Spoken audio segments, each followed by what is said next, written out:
Hello, I'm Kath Roberts, home-based business entrepreneur and coach, providing you with tips, tricks and information on how to be unstoppable. Now let me ask you, do you believe in luck? Has there been a time in your life when you've experienced success that you put down to luck?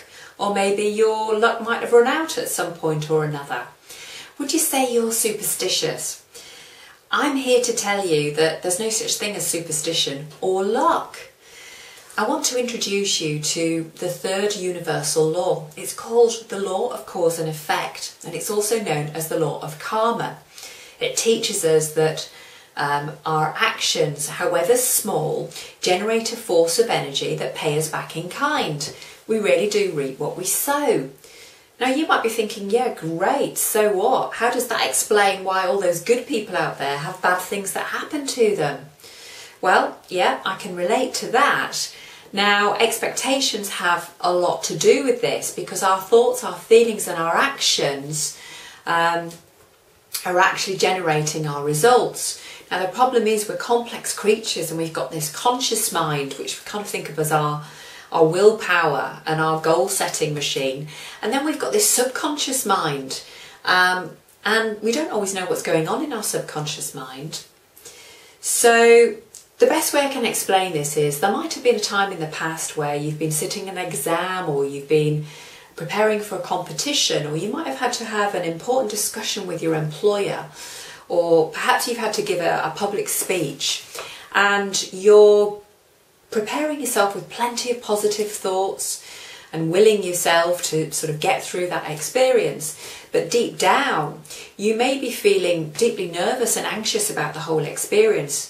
And here lies the problem. It can sabotage our results because the subconscious programming can take over, changing our actions and our behaviours.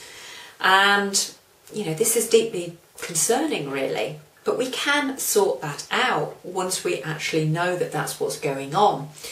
And the good thing about the law of cause and effect is that it can liberate us once we understand that we've got free will and we can control our circumstances in life, providing we change our view of the world.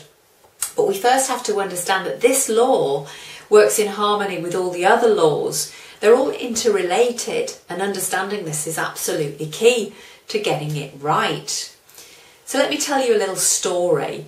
There was once a small rat that one day surfaced from its nest to find that it was stuck between the paws of a sleeping lion, who immediately awoke and seized the rat. Now the rat pleaded for its freedom, and the lion, being noble and wise, decided, not being in need of any small prey, to let the rat go.